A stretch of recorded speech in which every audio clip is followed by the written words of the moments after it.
What's going on, everybody? I'm Selna Kim, America's face of dating, and today we're going to be talking about how to make any boring conversation flirty using these 3 steps. And so, really quickly, if you guys are new to my channel, we get a lot of new guys that are coming to my channel every day. What we do here is that we help men who have been out of a divorce or breakup, or guys that just really feel kind of isolated, or they went through a bad rejection and they want to learn how to actually attract that quality relationship and that dream girl. We're going to teach you how to do that here. And so, we're going to start with how to make any boring conversation flirty using these 3 steps. So let's jump right into it, right? Disclaimer is that this doesn't matter if you've been through a divorce, right? It doesn't matter if you've been through a breakup or a rejection. You're going to learn from the success of all my clients of how they might have been boring and now they're with their dream girl. They're crushing it. So know these 3 steps to be able to attract a quality girl and a quality relationship into your life. And so let's not wait. Let's jump right into it. We got some juice for you guys today. Just don't you worry, man. So this is me pre-heartbreak on the left, and on the right, it's me in my dream relationship. It's kind of like what changed, like what brought this, right? That's not the chick I was with, that's one of my friends, by the way. You're like, that's a pretty muscular chick right there, right? But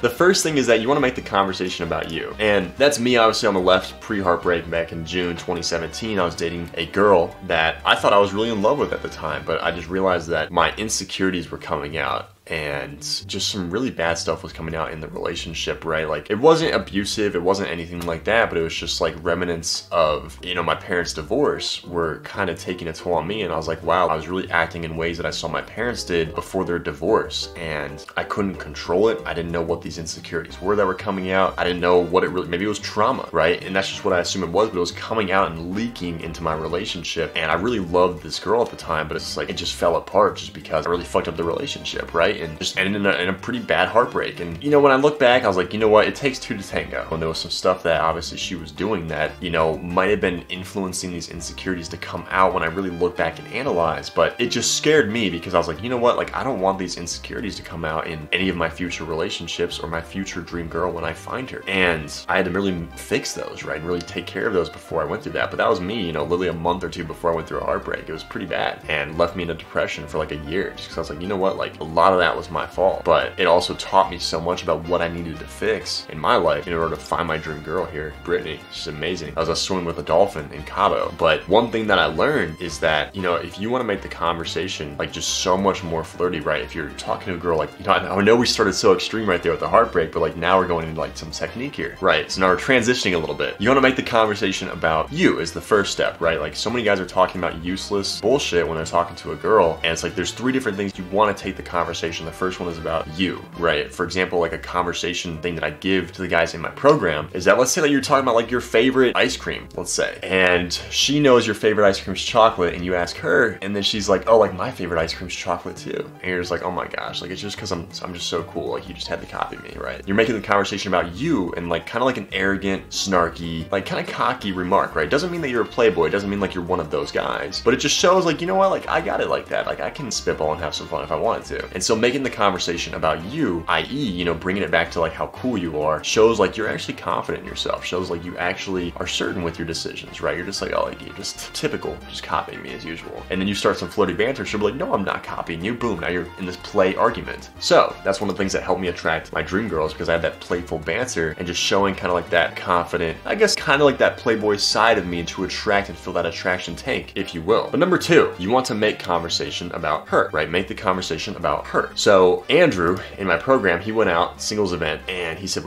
he met a girl, they talked, he teased her how she was basic by ordering a gin and tonic. That's a perfect example for how you make the conversation about the girl, right? Because if she's like, oh, she ordered a gin and tonic, most guys are just like, oh yeah, like what, alcohol, and just start like going off on this tangent about just random shit. Oh, like my ex-wife like would order a gin and tonic, and so like I don't really like, it's like, why are you even talking about that? What are you even saying, right? Like, you want to tease her, make the conversation about her. That's how you make her attracted to you. Is that, you know, she orders a gin and tonic and you're just like, oh my goodness, like that's just so basic. How do you like that stuff? Like, that's just so gross, isn't it? Like, I gotta introduce you to something better. Like, let's try a sip of this. Like, you're gonna enjoy this, right? And just making it about her. Literally, Andrew in my program, he joined 3 weeks ago. He went from being friend zoned and ghosted because like he was really good at building, I guess, that rapport with a girl. He was really good at like talking to the girl and building that rapport, but the attraction side of it and being able to naturally attract was the side of it that really took a toll on his confidence, because he would always get friend zoned and the girl would be like, oh, you're a really great guy, but I'm just not interested like that, right? And now it's like, okay, we taught them how to not only build that rapport, but also build that attraction as well, which is what most guys are needing, is what I've seen, is that most guys are really good at one of the two, right? You could also be really good at building attraction, but then if you're not really good at building rapport, she just views you as a playboy, and she'll just eventually be like, you know what, like, you're kind of an asshole, and like, I don't, like, you just seem like you don't really care, so like, she'll eventually leave anyway. That's why it's so important to be able to fill up both tanks, being able to fill up the rapport tank and the attraction tank, and I can talk about that in a video if you guys want to, but we go hard on that in my program. Like, if you guys want to learn how to really do that and get out of the friend zone and attract girls like Andrew's doing and all the guys in my program that you're about to see, dude,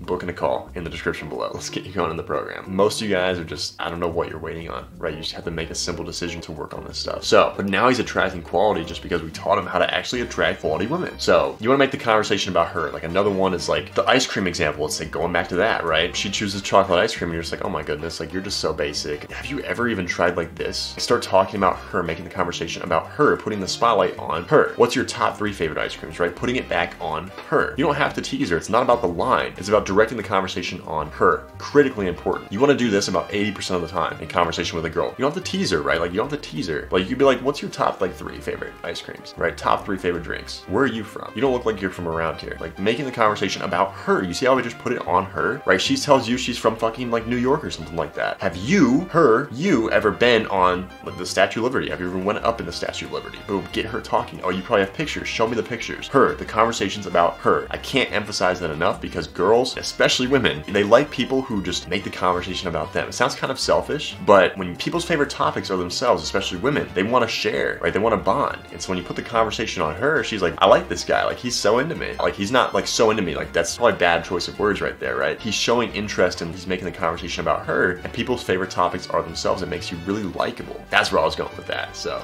excuse me. But number 3, and finally, you want to make the conversation about you two together doing something, right? For example, let's just go back to the ice cream example, right? Like, she's like, oh, my favorite ice cream's chocolate. And you're like, that's mine too. Let's go right now. How about that? That tree outside. She's like, oh, that's such a beautiful tree. And you're just like, I totally agree with you, baby. We should just go kiss under it right now, shouldn't we? Making the conversation about you two together doing something. Marriage is another funny example, right? Ian in my program, he just joined last week, and he just had a really good day, he says, with a beautiful brunette that he met last night when he went out. She came and picked me up at my house for lunch, then we made out at my house afterwards. See the text sections leading up. Bradley too, he said he went out with the boys last night, was flirting, was with this girl all night, and she actually asked me for my number. How cool is that? You go out with your friends and like this girl's just all over you that you meet, and like she asks for your number. Like, your friends are probably gonna be like, bro, like, how are you doing this, man? Teach me. It's just cool, man. It's just really cool. Nice win on the weekend for me. Aziz also, he said this is small. Aziz is actually, he might be the youngest guy in my program actually, man. We have a lot of like really professional men, but like sometimes like you'll get a younger guy who's like, you know what, like, saved up, I have the 3.5K, or like, we actually have a system now that'll actually let you break the money down to like 120 bucks per month. I think like $360-ish per month. I think like $500 per month also. So if you guys want to do that, just message me or book in a call and we'll talk about that. But you have to have a good credit score for them to confirm you, I believe. That's all you really need, is that, and like a decent income, obviously. But other than that, he did that option and we got him in the program. Like, he saved up and he's like, you know what, I got it, and I got everything else you need, so like, let's just do it. He made a simple decision, and look at him now. He's like, this is a small win for me. Went to a party last night, went out of my comfort zone and got 2 Snapchats. I always was afraid of going up and approaching girls, but tonight I was like, fuck it, and did it. It felt really good. And now only noticing my confidence going through the roof. It just takes one simple decision just to literally change the direction of your life forever. So, you know, you want to make the conversation about you two together is what we're teaching the guys in my program actually currently. And so if you guys need help with that, let's get you going in the program. Like, you just have to make a simple decision whether just to do this or not, right? And learn the fundamentals, because time isn't really going to fix dating problems. Taking action on this stuff will. And so on that note, I hope you guys get a lot of value from this video. If you did enjoy it, make sure to like, subscribe, comment down below what you guys want to hear more about. If you guys are interested in doing my program as well, there's a link, Calendly, I believe. It's like the first link in the description below. You can book in a call with me personally and talk to me about my program. Only book in if you're serious and like you meet all the criteria, like you're a decent guy, like you make a decent income, like you take care of your shit, but it's kind of just like girls are the last missing piece, and you're serious about changing the stuff. Book in the call using that link in the description below. Other than that, I'm Selna Kim, America's face of dating, and I'll see you guys in the next video.